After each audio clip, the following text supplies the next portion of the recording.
we calmly organize the movements of the world and the flow of the markets.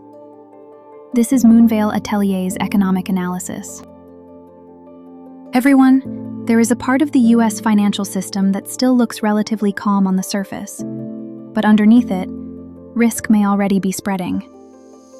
That part of the market is private credit. Now, for a lot of people, private credit still sounds like something distant, something technical, something that only matters to institutional investors, fund managers, or Wall Street insiders. But that would be a mistake, because if stress in private credit continues to build, it does not stay neatly contained in one corner of finance. It can connect to high-yield bonds, bank stocks, regional banks, broader equity sentiment, and eventually the real economy.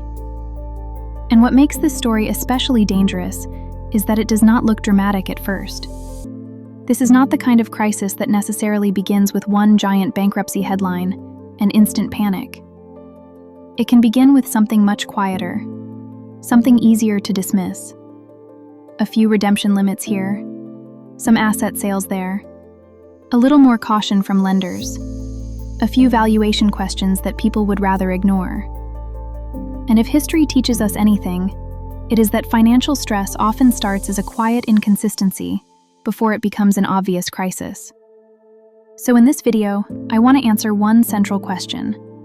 Where is US private credit right now? Not 6 months ago, not in theory, not in a worst-case fantasy, but right now, as of March 2026. To do that, we are going to break the situation into 3 phases. Phase 1, early cracks. That is the stage where redemption pressure starts to show up, withdrawal requests rise, and some funds begin limiting how much cash investors can actually take out. Phase 2, mid-stage credit tightening. That is where asset sale pressure grows, valuation stress becomes harder to hide, banks become more conservative on collateral, and external leverage starts to matter much more. Phase 3, pre-crisis conditions. That is when broader credit supply visibly tightens, spillover into other parts of finance becomes much more obvious, and the market starts to recognize that this is no longer just a niche problem. So the real question is, which phase are we in right now? My answer is this.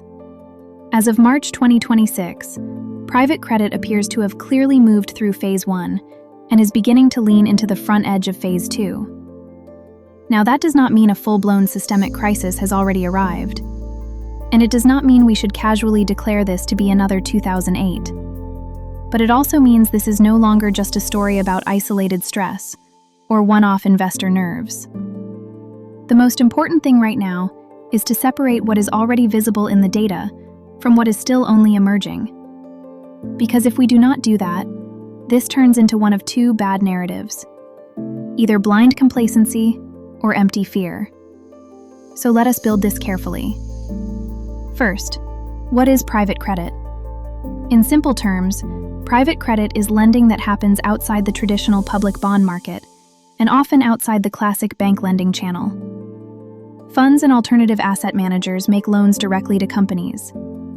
That has been attractive in a higher rate world because yields look appealing, and because these assets often appear less volatile than publicly traded credit. That appearance of stability is one reason the sector grew so quickly. But it is also one of the reasons this market deserves scrutiny now. Why?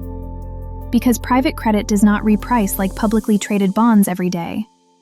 Valuations can lag, assets are harder to sell quickly, and yet many investors still expect at least some periodic liquidity. That is the structural tension. The assets are relatively illiquid. The investors still want access to cash. And when those 2 realities collide, stress starts to show. Now let us talk about what has already happened. Phase 1 is no longer theoretical. We have already seen significant redemption pressure in major private credit vehicles. For example, North Haven Private Income Fund saw repurchase requests reach 10.9%, well above its 5% limit.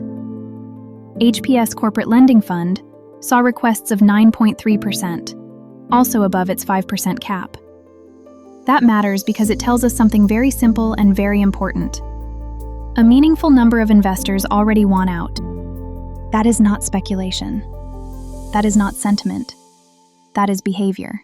And once that behavior appears, the psychology starts to change. Think about it from the investor's perspective. You ask for your money back. You do not get everything you asked for. Maybe you receive only a pro rata share. Maybe you now have to wait for another window. Maybe you start asking yourself a dangerous question. If I could not get out cleanly this time, what happens next time if more people try? That is how pressure builds in these structures. A lot of financial stress does not begin with immediate catastrophic losses. It begins with the experience of discovering that liquidity is more conditional than you thought. That is where private credit gets especially interesting right now. Because the problem is not just whether there are losses today. The problem is that a growing number of investors may now be rethinking the reliability of the exit door. And that is what makes June so important. Because the next quarter is not just another date on the calendar. It may be the next real test. If investors who were only partially filled in March come back in June and submit again, and if new investors join them because confidence is weakened, then the next redemption window becomes much more than a routine process. It becomes a stress test for the structure itself. Can the funds meet redemptions with incoming capital? Can they rely on repayments from borrowers? Do they need to sell assets? Do they need to lean harder on bank financing? Do they need to defend valuations more aggressively? That is where the story starts to move beyond phase 1. And this brings us to the deeper issue. A lot of people still think of private credit as a world outside the banking system, a kind of parallel market, a shadow space, a separate lane. But that is too simplistic. Private credit may sit outside traditional public markets, but it is not disconnected from the banking system. Banks still matter through warehouse lines, NAV financing, revolving facilities, bridge funding, and other back-end sources of leverage and liquidity. In normal times, that is one of the reasons the sector can scale. But in stressed conditions, those same connections can become transmission channels. And this is exactly why the current stage matters. Because what may break first is not necessarily the borrower in the most obvious way. It may be the connection point between fund structure and bank discipline. That is a crucial distinction. Yes, borrower stress matters. Higher for longer rates matter. Companies with weak cash flow matter. LBO-related leverage matters. Variable rate burdens matter. Certain software and growth-dependent borrowers may be under more pressure than the market wants to admit. But even before you get a wave of obvious defaults, you can get pressure through liquidity, collateral values, and financing terms. That is why reports that banks have begun marking down some private credit-related collateral are so important. The headline is not just that a lender became more cautious. The real story is what that caution can trigger. If a bank decides collateral is worth less, then available borrowing shrinks. If available borrowing shrinks, the fund may need to sell assets. If assets are sold, price discovery becomes harder to avoid. If price discovery becomes more visible, valuation confidence weakens. And if valuation confidence weakens, lenders can get even more conservative. That is how a quiet problem becomes a tightening loop. At that point, we are no longer talking only about investor emotion. We are talking about cash needs, collateral discipline, and real limits. That is why I do not think the cleanest way to describe March 2026 is simply early cracks. Early cracks are clearly visible. But the market is starting to show signs that the first edge of tighter credit conditions may already be forming. Not a broad systemic seizure, not a full market freeze, not a proven pre-crisis cascade, but something more serious than a few isolated redemptions. So here is how I would place the current moment. Phase 1. Clearly active. Redemption pressure is real. Liquidity limits are no longer hypothetical. Investors have already experienced partial exits. Phase 2. Beginning to emerge. There are signs of asset sale pressure. There are signs of valuation stress. there are signs of more cautious bank behavior around collateral and financing. Phase 3. Not confirmed. We do not yet have evidence of broad credit contraction across the entire system. We do not yet have a fully visible spillover into a generalized financial event. That matters, and it is important not to overstate the case. This is exactly why framing matters. If you tell the story too softly, people miss the shift. If you tell it too dramatically, you lose credibility. The stronger argument is this: the private credit market is no longer in the comfort zone. It is in the stage where structure matters more than headline calm. And that is why June could become the next major checkpoint. If the next quarter brings renewed redemption pressure, more restrictive responses, heavier reliance on asset sales, or tighter lender behavior, then Phase 2 becomes much harder to deny. And once that happens, the market will start asking a bigger question. If private credit is no longer absorbing stress quietly, where does that stress go next? Does it move into BDC discounts? Into high-yield ETFs like HYG and JNK? Into alternative asset manager stocks? Into regional bank sentiment? Into broader risk appetite? Into hiring, financing, and capital spending in the real economy?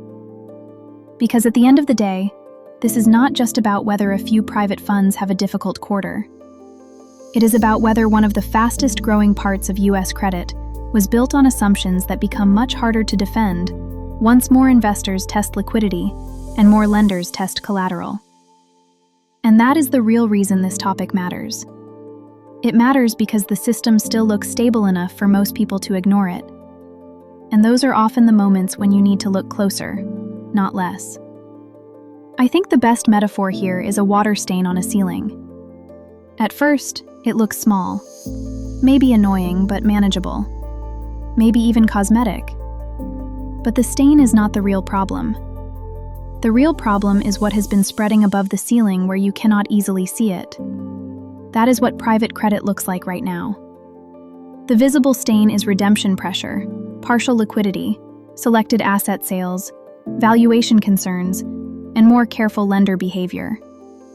The hidden question is how far that pressure has already spread inside the structure. And that is why this market deserves more attention than it is getting. So let me close with 3 key takeaways.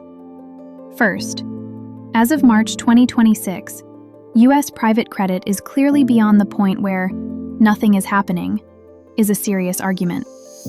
Phase 1 is visible. Second, the current position looks less like outright crisis and more like a move toward the front edge of Phase 2. That means the most fragile point is not necessarily the borrower alone. It is the intersection of fund liquidity, valuation confidence, and bank financing discipline. Third, June matters. A lot. Because the next redemption cycle may tell us whether March was a contained warning or the beginning of a more meaningful tightening process. So this is not yet the moment to declare collapse, but it is absolutely the moment to stop pretending that everything is fine just because the crisis is still quiet. And in finance, quiet problems are often the ones that become expensive later. If this topic is on your radar, keep watching private credit redemptions, BDC pricing, high-yield signals, lender behavior, and anything that suggests tighter funding conditions are spreading. Because the real question is no longer whether stress exists. The question now is whether the system contains it in June or reveals more of it. And that is the part of the story we may be about to find out. Thanks for watching, and I will see you in the next video.